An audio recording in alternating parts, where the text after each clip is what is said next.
আসসালামু আলাইকুম। আমি রিধি। আমার বাবার নাম পারভেজ হোসেন। 2013 সালের ডিসেম্বরের 2 তারিখ আমার বাবাকে শাহবাগ থেকে তুলে নিয়ে যাওয়া হয়। 12 বছর হয়ে গেছে আমি আমার বাবাকে এভাবে খুঁজছি। 5 আগস্টের পরে আমাদের অনেক আশা ছিল যে আমরা আমাদের বাবাদের হয়তো এখন সময় হয়ে গেছে আমাদের বাবাদের ফেরত পাওয়ার, আমাদের চাচুদের ফেরত পাওয়ার, কিন্তু এখন পর্যন্ত আমরা তাদের তাদের খোঁজও পাইনি। আমরা কবে তাদের খোঁজ পাবো? আমরা 5 দিন আগে আয়না ঘর গেছিলাম, আমরা তুলি ফুপ্পি, আখি ফুপ্পি, আমরা সবাই। সেখানে যাওয়ার পর আমি আমার নামটা দেখতে পারি। আমার বাবা কত কষ্ট করে আমার নামটা লিখছে, হয়তো আমার বাবার অনেক কষ্ট হয়েছে ওই নামটা লিখতে।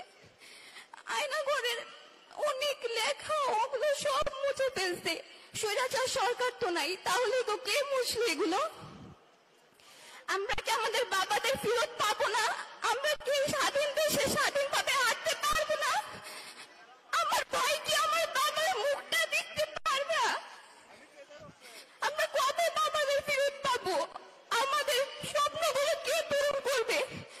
রাষ্ট্র যেহেতু আমাদের বাবাদের গুম করেছে, রাষ্ট্রই আমাদের দায়িত্ব নেবে।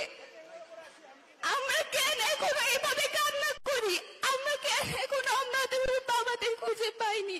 আমরা আমাদের যত বড়, আমরা অত বছর ধরে আমরা এভাবে যুদ্ধ করছি, আমাদের এই যুদ্ধ কবে শেষ হবে?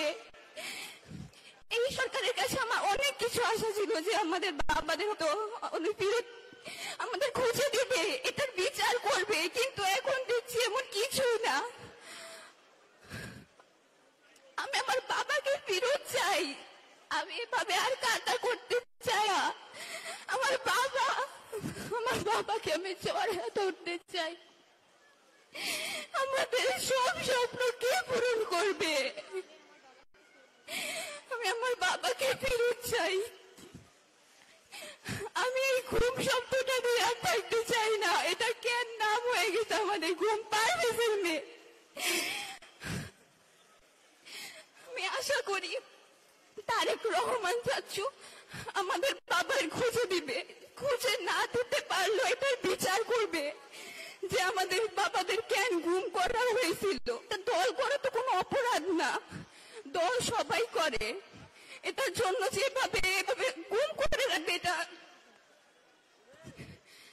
আসসালামু আলাইকুম। আসসালামু আলাইকুম। আমার নাম আরোয়া। আমার বাবাকে দেখতে চাই। আমার বাবাকে ফেরত চাই। আমার বাবা আসে না, আমার বাবাকে ফিরিয়ে দিন।